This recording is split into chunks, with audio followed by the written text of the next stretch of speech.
Wind, rain, and snow, it's all in the forecast and could impact your weekend. The timing of a strong cold front. Tracking the strongest wind event of the season, hear from Rocky Mountain Power on where they're expecting some trouble issues. Cracking down on road rage in the Beehive State, how one bill that passed through the legislature is aiming to do that. Lawmakers go on record saying some Utah police departments have been breaking the law when it comes to towing vehicles. Tonight, the new bill that will help both police and drivers. Did you know a person born on Leap Day is called a leapling? Well, neither did I. And I found a Utah family that has 3 of them. I will be turning 5. I'm 4. I'll show you how that's even possible. Live from Utah's news leader, Fox 13 News at 9 starts right now. Good evening, everyone, and thank you for joining us. I'm Spencer Joseph. And I'm Robin Oginye. Bob and Kelly are on assignment. We're tracking our next storm as we wrap up the month of February. And if it felt like you had to hold on to your hat today, well, brace yourself because there's windy weather on the horizon. There sure is. Utah's Weather Authority has live team coverage for you. Meteorologist Chris Nunley will break down what you should do if your power gets knocked out by the windstorm. But we kick things off with meteorologist Allison Krogan in the Weather Center. Allison. Hey, so we're tracking a lot of wind already. This is just the beginning of what's going to be several windy days here across the Wasatch Front and across the entire region. 35 miles per hour currently in Salt Lake City, about that for Ogden, Brigham City, and Logan right now 20 miles per hour, 31 miles per hour for Tooele, quite windy into Delta and over into Ely. Now we head into the next couple of days and we're seeing widespread, very strong wind gusts as our next storm approaches from the north. Actually, several waves from that storm going to be impacting the region over the next couple of days. For Salt Lake City, we'll hover close to 50 degrees into our overnight hours. We're expecting more gusty conditions, not only tonight and tomorrow, but things are really going to ramp up again tomorrow evening through Saturday night as our front approaches. For tonight, partly cloudy and windy. Tomorrow morning, warm and windy. Widely scattered rain is possible for the second half of tomorrow with more wind. And as I mentioned, that is really going to kick up heading into Friday night. We have a high wind warning here in Salt Lake through Saturday afternoon. So right now we'll go ahead and check in with meteorologist Chris Nunley, part of Utah's Weather Authority, tracking the wind and the impacts over the next few days. Yeah, Allison, we've been out here all day. This by far right now is the strongest that the winds have been. I just checked the latest data. Winds are currently gusting at 36 miles per hour where I'm located. So we're noticing the winds continuing to whip around out here, and it's only going to increase over the next 24 hours. We're expecting the wind to peak Friday night through the first half of Saturday, and because of that, there is a high wind warning that kicks into effect for the Salt Lake Valley, the Tooele Valley, as well as the West Desert as we move throughout Friday into Saturday. And with winds gusting upwards of 60 miles per hour, that could cause some power outages. So when people think about that, we're thinking transmission lines, distribution lines, power poles, things of that nature. We're looking primarily at the Wasatch Front is where we're kind of looking at those impacts. All right, and if you do observe a power outage at your house, Rocky Mountain Power told me that you can text 759-677 to report that outage. These winds are whipping around out here, but when you do text your power outage in, that will just make sure that Rocky Mountain Power is aware of the outage and restores that power as soon as possible. Reporting live in West Salt Lake City, I'm meteorologist Chris Nunley. Turning now to the latest in our Driven to Change reports. In an all-out effort to raise awareness for road rage on Utah's roads. Just this year, Fox 13 News has tracked at least 3 road rage incidents so far. The first one we reported was on January 9th when Utah Highway Patrol says a white pickup hit this Ford Ranger several times. Then on February 14th, UHP says someone in a dark-colored Mini Cooper fired shots at a 2010 Toyota Tacoma. Then on the very next day on I-15 near Lehigh, a suspect shot at a car before fleeing in a Chevy Malibu. Luckily, no one was injured in any of these incidents, but all 3 suspects are still on the loose. Tonight, there's an update on the push for solutions to put a stop to this dangerous behavior on the roads. Fox 13 News reporter Chris Arnold is tracking it all from Utah's Capitol Hill. Road rage isn't reckless driving. It's an aggressive act. Peter Salm knows all too well the impact road rage can have. My brother was part of a Porsche group. They were out on a Sunday drive, which they did pretty regularly, get a group of 20, 30 vehicles together. A June joyride last year turned deadly for 48-year-old Rodney Salm and 47-year-old Michaela Himmelberger in Eagle Mountain.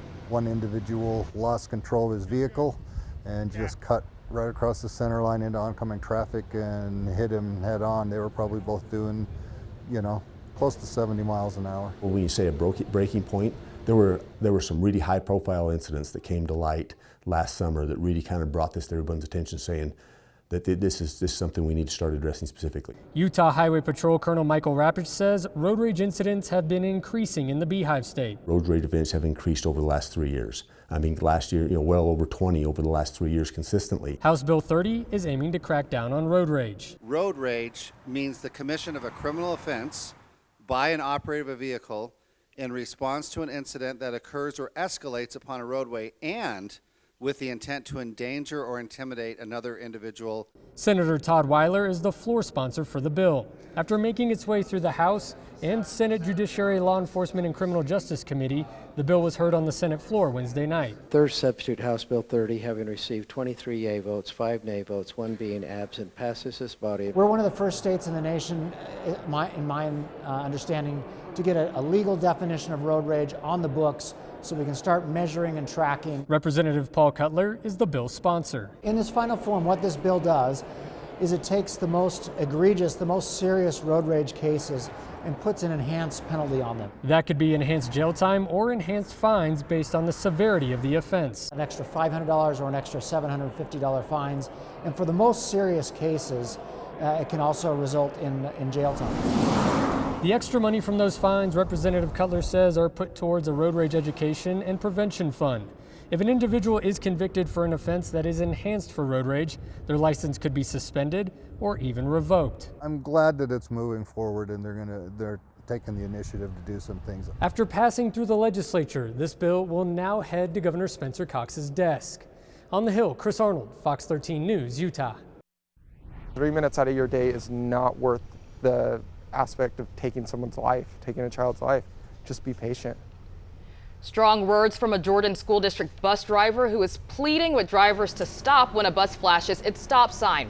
A bill now sits on the governor's desk that would raise the fines 400% from $250 to $1,000 when illegally passing a school bus. There's an easy solution to this, and that's don't break the law. But really the purpose of this is to protect our kids. When a school bus lights are flashing, when the stop sign is out, it means there are kids at risk. There are kids getting onto or off the bus. They're in the street, and we need to have people taking it very seriously. Representative Spinlove's bill will also raise the fine for speeding in a school zone from a minimum of $50 to a minimum of $260. Fox 13 News is driven to change to make Utah's roads safer. If you see hazards on the roads, notice dangerous driver habits, have concerns about road safety, or think you have a solution to any of these issues, send an email to news@fox13now.com.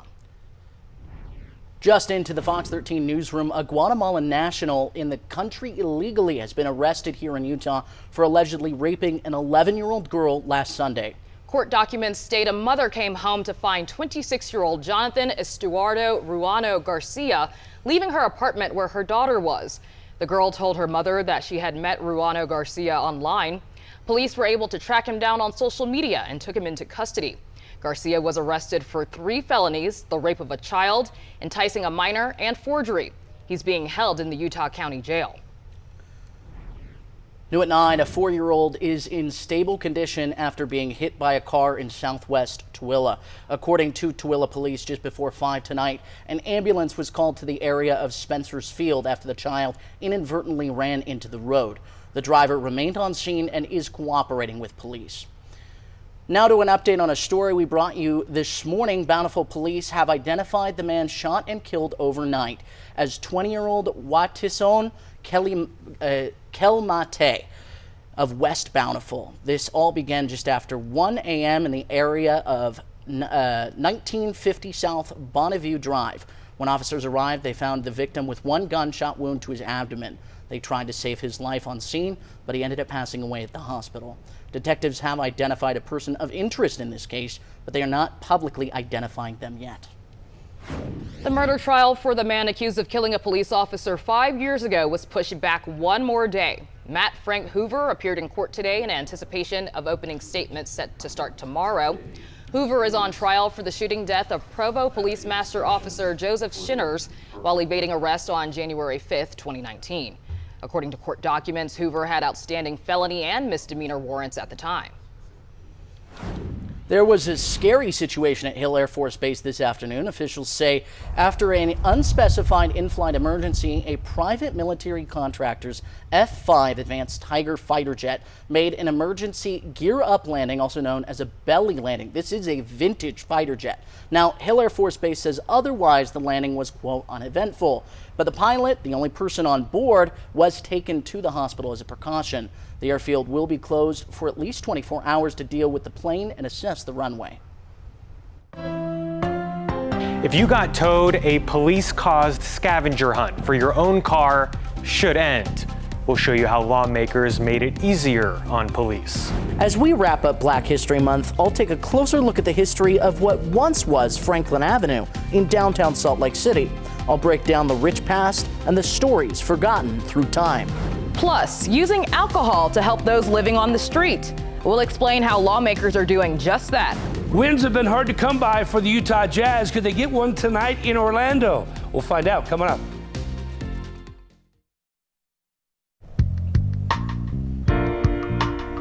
As we wrap up Black History Month, we have a story tonight that many in Salt Lake City might not know. And that's of the historically African-American neighborhood that still exists today, but in a much different form. Yeah, and over the past few weeks, I've been gathering together the story of Franklin Avenue, which is now called Edison Street. Many of you have actually probably been to this street, but never knew the history behind it. Along 200 South in Salt Lake City, between State Street and 200 East, sits Edison Street. An alley with businesses and old brick buildings. By looking at it today, you couldn't tell the amazing story the street has. Back in the 1880s to about the 1920s or 30s, it was Salt Lake's black neighborhood. For example, in 1910, there were 100% black residents living on this street. Originally named Franklin Avenue, at the turn of the century, this street was brimming with activity as one of the few places African Americans were welcomed. So there were a lot of rentals that black people lived in. It was also close to hotels, close to the railroad, and that's where a number of black people could get jobs like porters and maids. Rachel Quist is a historian in Salt Lake City and has made it her passion to tell stories like the one of Franklin Avenue. When people start to learn about the history of Franklin Avenue, they start to celebrate it. Only a handful of those original structures still exist, but one that remains is the Franklin Avenue Theater. Franklin Avenue Theater building was built in 1891, so it's definitely part of that Franklin Avenue heyday. So kind of a vaudeville theater, dancing, girls, gambling. And while the street has been renamed to Edison, you may notice the building still bears the original street name. It's such an honor to be able to do that. We really wanted to embrace the history of just not only the street, but this space as well. Matt Crandell is the owner of Franklin Avenue Cocktails and Kitchen. From the original floors on up, they've kept the feel of that time. We kept a lot of the original architecture, so all these beams, all the brick, everything is as much original as we could keep. Prominent figures like Horace H. Voss, the unofficial mayor of the street, would have spent their days here. He was also the first black person to be an officer of the legislature. But in 1906, everything changed. Mayor Voss was murdered on the street, and more newspaper headlines announced African Americans must move. Franklin Avenue was destined to become Edison Street, a manufacturing and commercial hub, with the theater being the first to go. So in 1906, Skelton Publishing is what moved into the Franklin Avenue Theater. So you can see the ghost signs there, printers. But with it being an important piece of our history, it's become a passion of those who know to honor that time period and tell the stories for future generations. And then you start to see buildings occupied and in use and the stories being told. And that helps everybody in Salt Lake understand the history of Franklin Avenue. I'm proud to be able to be a part of that. Now, I want to mention one more thing. Franklin Avenue Cocktails and Kitchen just won Best Restaurant last night from Salt Lake City Magazine. So exciting for their team over there. Yeah, I was just telling you that I was just at Franklin's Yeah. this past weekend, had no idea. It's incredible that, and I think Utah's very unique in this, that we have all of these hidden gems and this amazing history. That's right. But I don't know that anybody's going to be going out there, or at least sitting on the patio tonight. Absolutely not. Because it Not might with get blown this over. wind. And we're waiting for that storm to come in, Allison. Yes, and I like to kind of forecast the cooking weather over the weekend. Right. We've got some soup weather on Saturday night and on Sunday, so maybe get your crock pot out and plan for some meals as we wrap up the weekend. It's going to be quite cold and windy. Today it's already windy. We saw some wind gusts about 40 miles per hour this afternoon here in Salt Lake and in Tooele. This is just the beginning of what's going to be extremely gusty conditions for the next day and a half, 2 days. 47 miles per hour earlier today in Milford. We will continue to see gusty conditions, especially tomorrow night through Saturday as our next cold front approaches. 55 degrees in Salt Lake, 56 degrees for Ogden right now. 50 degrees in Provo. Yes, we made it into the 60s again today. And for the rest of tonight, partly cloudy and windy. Tomorrow morning as you get up, still windy throughout the day tomorrow with a chance for some widely scattered rain tomorrow afternoon. But we're really going to see that better chance for precipitation with our front on Saturday. So here's what we're watching. Storm out of the northwest, really going to be impacting the west in a major way over the next couple of days. So much so, there's blizzard warnings for the Sierra Nevada and also for eastern Nevada up through Ely. And as we look at some big impacts here across the region, we also have some big impacts expected here in Utah. For the northern mountains north of I-80, we're looking at winter storm warnings starting at 11 o'clock tonight through Saturday evening. 1 to 2 feet of snow with the possibility of some locally higher amounts closer to 3 feet out of this storm. Areas of blowing snow and winter driving are expected. And then for our Wasatch Front, Wasatch back, central and southern mountains, we also have winter storm watches that have been issued. That'll be Saturday morning through Sunday evening, 4 to 6 inches for the valleys, up to 10 inches for the benches with wind gusts 55 miles per hour. So also areas of blowing dust and blowing snow concerns here across the state. Overnight, we'll see a chance for some areas of sprinkles, mostly into northern Utah. Some light rain is possible this evening, but we're really going to get that ramped up on Saturday, along with that wind really ramping up on Saturday also. For the Wasatch Front tomorrow, temperatures close to 50 degrees as you wake up. Highs tomorrow again close to 60 degrees. Wind will be out of the south, gusting near 40 miles per hour with some widely scattered afternoon rain as a possibility. For St. George, your primary concern for tomorrow will be patchy blowing dust and temperatures close to 70 degrees with that warm southerly flow. Tomorrow at 4 p.m., close to 55 to 60 degrees for the Wasatch Front, into the 40s for the Cache Valley. Logan Canyon is going to be really tough this weekend. So if you're trying to get between Logan and Bear Lake, please plan accordingly and stay safe out there as we're going to have some winter driving conditions. Tomorrow, areas of dust in St. George, 66, 61 degrees on Saturday with scattered rain and wind. By Sunday, I have some question marks regarding if we could see some follow-up waves of precipitation for the southern and central part of the state on Sunday into Monday. So we'll continue watching that. And then for the Wasatch Front, near 60 degrees tomorrow, 53 for a high early in the day on Saturday. Then we cool down drastically behind a cold front that likely arrives after lunchtime. We'll see that transitioning to snow in the valleys. Widespread snow on Sunday, high of 39, 37 on Monday. We'll break down that cold front and all of those details coming up later in the hour. Thanks, Allison. Coming up, Navajo Nation leaders react to not getting their state funding request for a road. Why the request was denied. And Salt Lake City officially submits their bid to host the 2034 Winter Olympics. We'll tell you the next steps.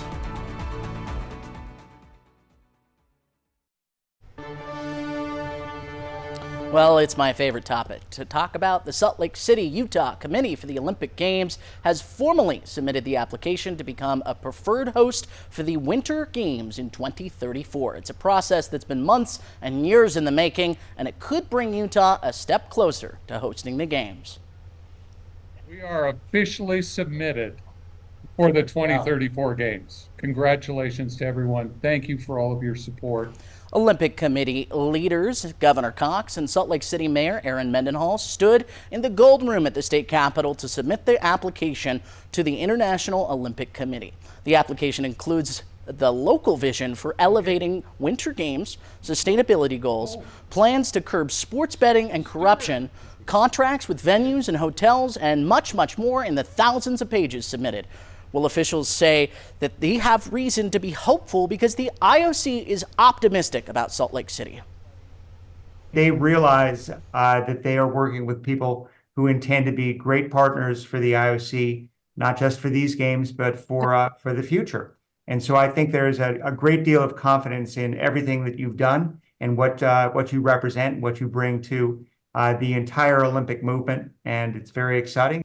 The International Olympic Committee is expected to announce their decision for the hosts of the 2030 and 2034 Winter Games this summer in Paris. Today, Utah Governor Spencer Cox and advisor Pamela Atkinson asked Utahns to make donations on their tax forms this season to help people experiencing homelessness in the state. On an average day last year, almost half of the Salt Lake shelter residents over the age of 60 had a chronic health condition. And programs like the Pamela Atkinson Homeless Trust Fund aim to help people with those health conditions. Governor Cox wants to remind people that all Utahns can help. This is not just a Salt Lake City problem. This is a Utah problem, and we need to approach it as such. To be able to point to an example here in Sandy is a big deal for all of us and is really making a difference. According to Governor Cox, last year, almost 30,000 Utahns accessed resources from homeless services. When the state says police started breaking the law, lawmakers made it a little easier on them. We asked if it sends the wrong message. Lawmakers found a creative new way to help fund homeless services in alcohol. The BYU men's basketball team having a great week after their upset win over Kansas. We'll hear from the Cougars after today's practice coming up. Being born on Leap Day is a Leapling's personal claim to fame, but I found 3 kids born on Leap Day in different years, all in one Utah family.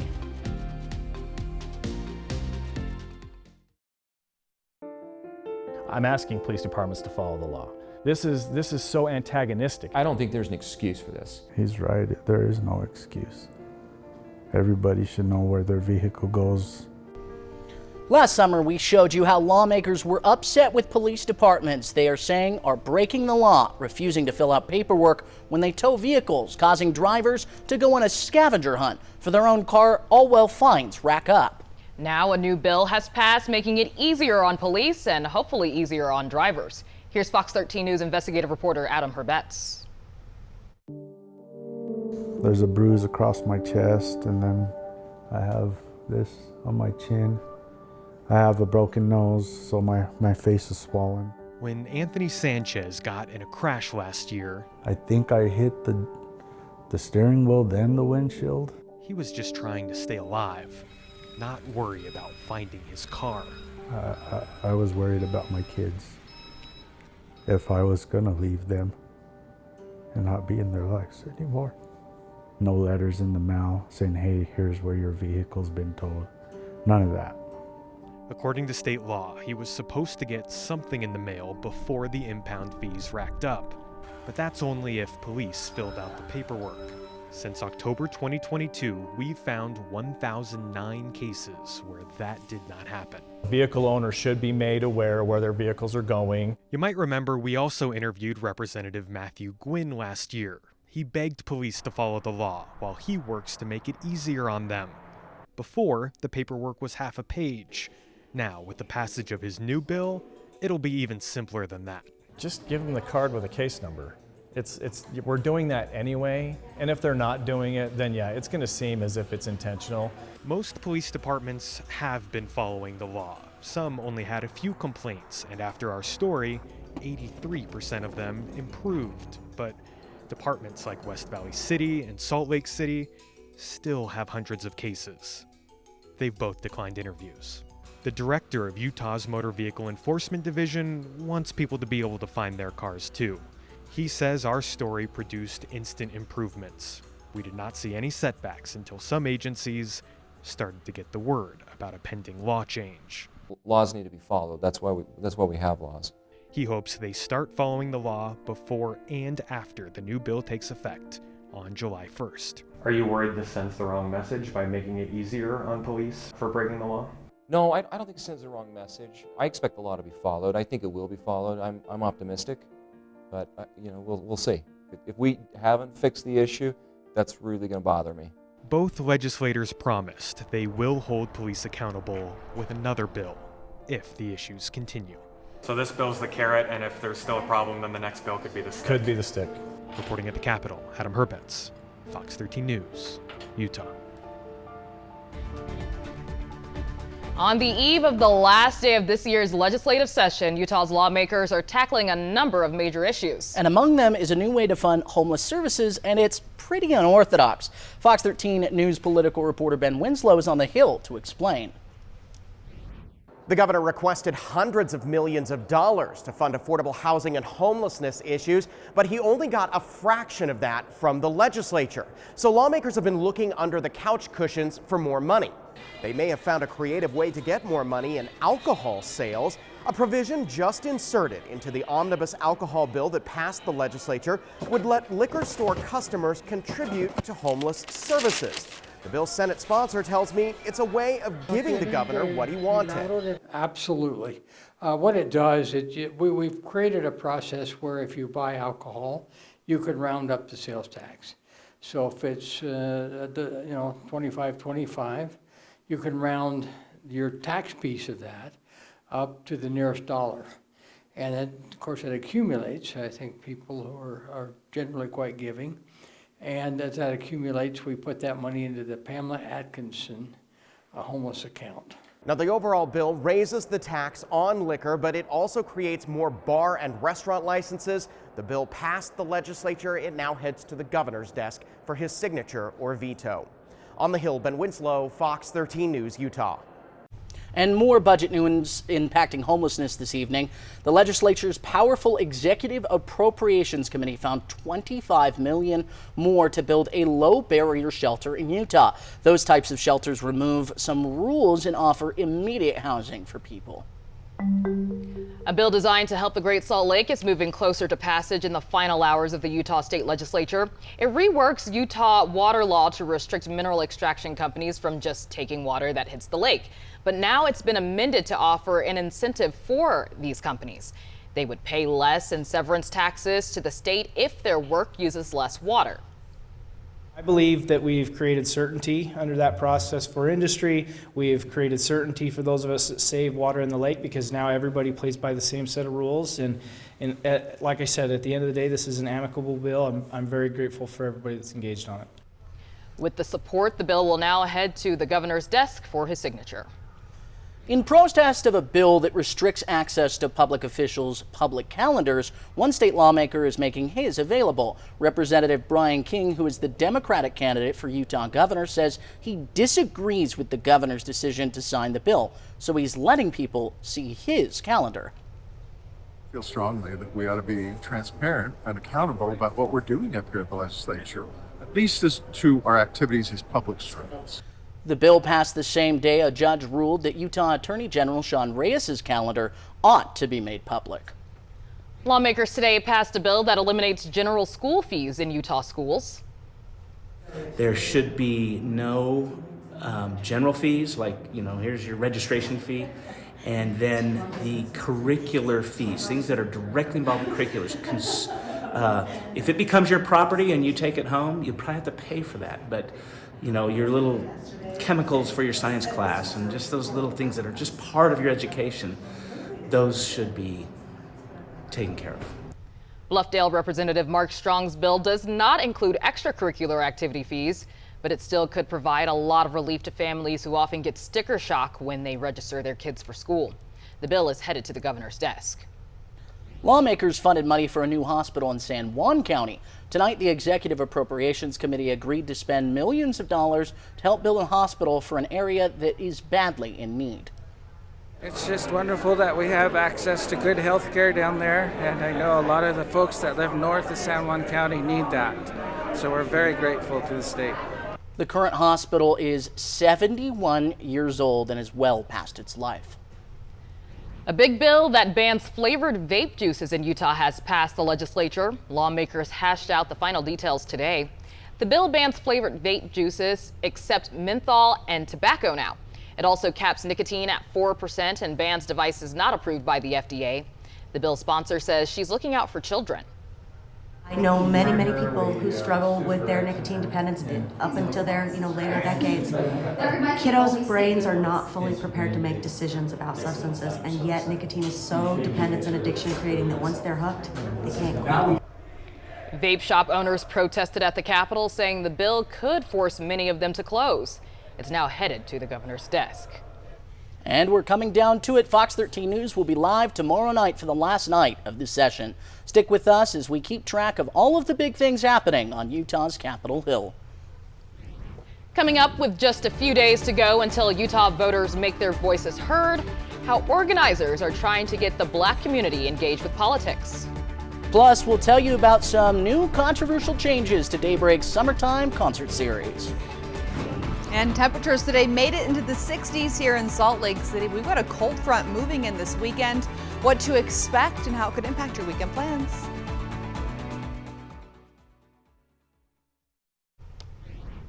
Welcome back. Well, if you attend the live Daybreak Summer Concert Series, big changes have been made to control the crowds who travel from near and far to the formerly free event. The concert's community council announced it'll now be a ticketed event. Daybreak residents don't have to pay, but visitors will. Residents are still required to reserve the free ticket. The neighborhood organization says it had to be done. Guest feedback made them realize the old way was, quote, unsustainable. Thousands would show up and spread out across the streets. Now it's gotten big enough that people in Daybreak are saying, let's not advertise outside, whoever comes, but let's not encourage people outside of Daybreak from coming. The event is paid for by residents. That's why it's free for them. It's funded by the community enhancement fee collected at the time they close a property. It's not supported by the HOA. The Navajo Nation will not receive the $2 million that they requested from the Utah legislature to connect a mountain road in their San Juan County community. Navajo Nation leaders say the 500 members of the Navajo Mountain Chapter must drive 120 miles to the city center, which is only about 45 miles away. They say the commute could be cut down by connecting the mountain road. However, their request did not move forward in the Executive Appropriations Committee during the legislative session. This really does impact public health, public safety, and just in general with just the atmosphere of bettering the livelihoods of our people. And it also brings another shining a light on what is the state legislature's priorities in regards to tribal communities in the state of Utah. The Executive Appropriations Chair for the State Senate says they didn't have enough money this year to fund that request. Election season is underway, and there is one group that is trying to get Utah's Black community engaged with politics. The Utah Black Roundtable was created to help advocate for issues impacting the Black community. Betty Sawyer spearheads the effort. She says the same issues that plagued the Black community decades ago still exist, and they want that to change. Black voters do matter, and Black voters matter in Utah. And a lot of people don't feel that way. They say, well, we're such a small part of our population that our vote doesn't matter. And so it's important that we get out there and remind people that their vote does matter, have dialogue and conversations about how and why it matters, and how we could increase the impact of our vote mattering. Starting in April, the group plans to canvass through neighborhoods and get people registered to vote. Well, coming up, I'll introduce you to a trio of leaplings, 3 leap-yeared babies, all born into the same family. And coming up in sports, we'll check in with the Cougars as they look to build off their big win over Kansas plus the Jazz in Orlando, the Utes, and an overtime thriller at Weber State. The highlights are on the way.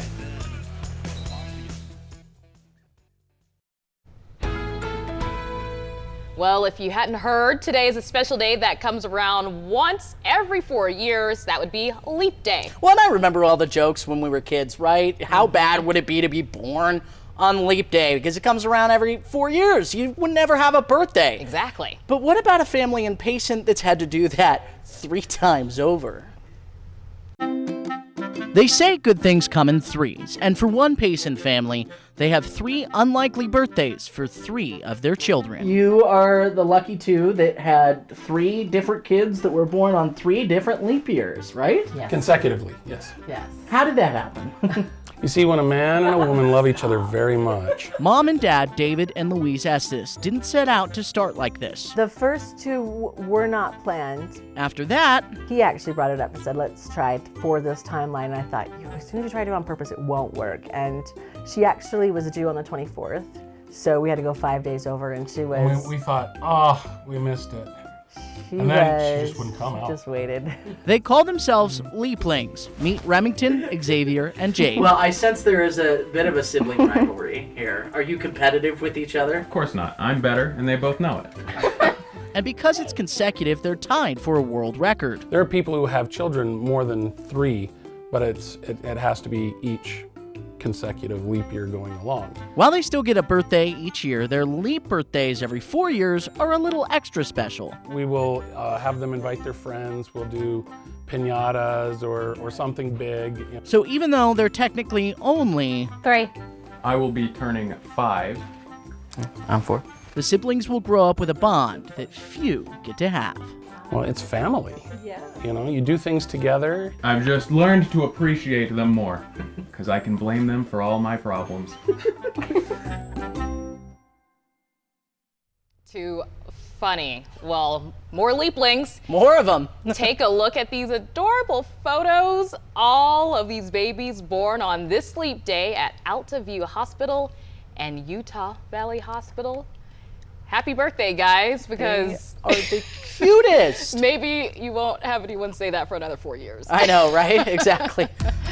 Oh goodness, yeah, they're gonna get to their 4th birthday and be like, I'm 1? I'm 1. Heck. Oh, well, this is going to be a year to remember. It was our top 5 wettest Februarys here in Salt Lake. We have some wind impacts really going to impact a lot of the state, especially here along the Wasatch Front and western Utah for the next few days. We've got a cold front that's going to move through on Saturday, and we're going to see a quick transition from rain to snow, and it's going to be widespread this weekend. So as we look at the forecast over the next couple of days, we've got a storm that's moving in from the north, and this is a cold Pacific storm that's going to bring major impacts to the region. For the latest information, latest guidance on the timing of our cold front for Saturday, it looks like it will make it to Salt Lake probably between about 2 and 4 p.m. on Saturday. Behind it, we'll see that transition to snow. Out ahead of it, very warm wind out of the south. And I do want to mention that at some point for the second half of the weekend, this is going to stall out, likely Saturday night in central Utah. And really one of the main things to consider with this cold front is going to be how fast that it moves. And that's why we could see some really big totals even for the valleys across central Utah. We're going to see a lot of wind out ahead of this front as well through Saturday. And right now we're seeing our wind gusting here in Salt Lake about 35 miles per hour. 32 miles per hour currently in Tooele, and then we're really going to see this remaining strong over the next couple of days. So right now, Utah's Weather Authority meteorologist Chris Nunley joins us with a little more in-depth information on all of the wind concerns for the next few days. Allison, the winds are really strong out here. If you were tuned in about 30 minutes ago, I had mentioned these are the strongest wind gusts that we have seen. I took a look at the data, and that's accurate. 43-mile-per-hour wind gusts here within the past half an hour on the west side of Salt Lake City. To give you an idea of how strong those wind gusts are, tropical storms have winds starting at 39 miles per hour. So we are seeing tropical storm force wind gusts here in the valley, and this is just the beginning of the event. The winds are only going to increase as we move into tomorrow night and Saturday. Those winds are going to peak out. Here's a look at those wind alerts that are in effect for the entire state. Most of the Beehive State under some type of wind alert tomorrow night through Saturday.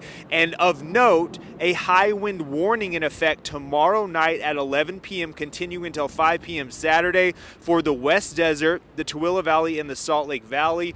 That includes here in Salt Lake City along the Wasatch Front, where winds could gust upwards of 60 miles per hour. And of course, that could cause some issues on the roadways, especially east to westbound roadways. And that could also lead to some isolated power outages across the area. Reporting live in Salt Lake City, I'm meteorologist Chris Nunley. Allison? Hey, so yeah, we're going to have a lot of wind continuing, as you just said, and temperatures that'll drastically be changing heading into Saturday when that cold front moves through. But for tomorrow morning, warm, still windy throughout the day tomorrow. We will have some chances for precipitation, especially in the second half of tomorrow, but really going to see the more widespread impacts from that precip Saturday into Sunday here across the state. So for Ogden, you are likely going to see rain to snow on Saturday, remaining into Sunday.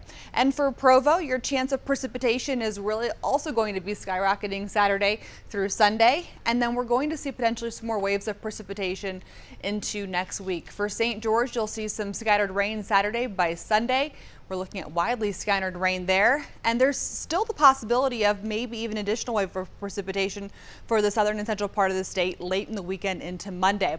We're looking at 1 to 2 feet of snow for our northern mountains, perhaps close to 3 feet near the Idaho border, 4 to 6 inches for the valleys, up to 10 inches possible for the benches. For St. George, 66 tomorrow, 61 on Saturday, 56 Sunday. For Salt Lake, near 60 tomorrow, 53 on Saturday before the cold front, then we drop into the 30s. On Sunday, we're looking at 39 degrees with areas of snow, and temperatures are still very cold on Monday at 37. The Utah Jazz continued their 3-game road trip tonight in Orlando. Walker Kessler out with a sprained foot. They could have used him with the Magic attacking the rim. Franz Wagner, the throwdown, put Orlando up by 7. The Jazz closed out the second quarter on an 11-0 run. Collins with the alley-oop jam. He had 19 points, 10 rebounds. The Jazz trailed by 2 at the half. Colin Sexton, the Keontae George goes up and gets it. What a finish there. He had 19 points and 9 assists. Here's another rookie, Taylor Hendricks. Nice ball fake and take off the glass and in. He had 10 points. Then it's Sexton for 3. He had 19 points as well, put the Jazz up by 3 in the third. And they were right there in the fourth quarter. Jordan Clarkson to Lowry Markkinen to the rim. He had 18 points and was tied at 99. But Jalen Suggs hit some big threes in the final minute as the Magic won at 115-107. The Jazz have lost 7 of their last 8 since the trade deadline. Utah played at home against Stanford. Nice pass here from Gabe Madsen to Lawson Lovering. He rocks the rim, had 17 points. Then it's Madsen from outside. 3 is up and good. Put the Utes up by 13. He finished with 15 points. Colt Badgerman made 5 of 6 from long range and led the Utes with 21 points. They led it by 19 at the half and stayed on top. Second half, Davon Smith with the hammer. He had 13 points, 10 assists as the Utes won at 90-68 to improve to 17-11. Weber State played at home against Northern Colorado. Dylan Jones scored to tie the score up at 71 with 5 seconds to play. The Bears took it the other way. They would score it, but Jones drew the offensive foul to force overtime. And in OT, it's Jones once again scored to put the Wildcats up 3. He had 30 points, 23 rebounds, leading Weber State to an 85-81 win in overtime to move to second place in the Big Sky. BYU riding high after a massive upset over Kansas. Now the Cougars return home this week to host TCU on Saturday. Here's Fox 13's Morgan Vance. With 3 games left till the postseason, BYU is now locked to see NCAA tournament play for the first time since 2021. Then again, those 3 games will say a lot about seeding, but good luck in the prediction game. We are 48 hours removed now from perhaps the biggest win in BYU history. The Cougars shocking Kansas. They upset Baylor as well, but they've also dropped games recently at Oklahoma State and Kansas State. All in all, the Big 12 is an anybody beats anybody conference. The margin of victory is really small, so wins and losses swing on really small hinges. It could be a couple turnovers, it could be a couple shots, just little things, and it's kind of funny. Like, you know, I think we're tied for 4th or 5th or something in the conference, but if we had beaten Kansas State, if we had beaten Oklahoma State, I think we'd be tied for 2nd. This is too good to miss. Like, don't think about what could happen or what might happen or what's going to happen in the next play. Like, be in this play, because this play is freaking great, right? It doesn't always turn out great, but the drama of it is so fun. As for Saturday's game, it's big. TCU has an identical conference record as BYU does. Both teams are 8-7. From Provo, Morgan Vance, Fox 13 Sports. Yeah, the big dance not far away. BYU's going to be in. Utah State most likely. Maybe Utah, maybe Weber State wins the Big Sky. We'll see how it all works its way out. I think we're all crossing our fingers on that one. We want Utah a big way coming up in March. Be really fun to watch. And the NCAA tournament's actually in Salt Lake City for the 1st and 2nd round, so it'll be right here. Well, I like that. Awesome. There you go. Thanks, Jeff. We'll be right back.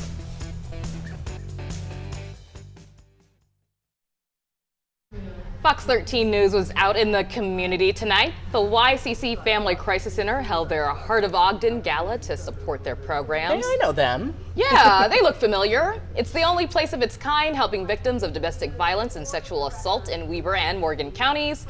And as you see, Fox 13 News anchors Bob Evans and Kelly Chapman were the MCs for this fundraising event. Okay. That's why we got some special guests tonight. Yeah, That's right. We had fun up Glad here. to do it. We'll be back anytime. Well, thanks for joining us and watching Fox 13 News at 9. Quick Cast is up next.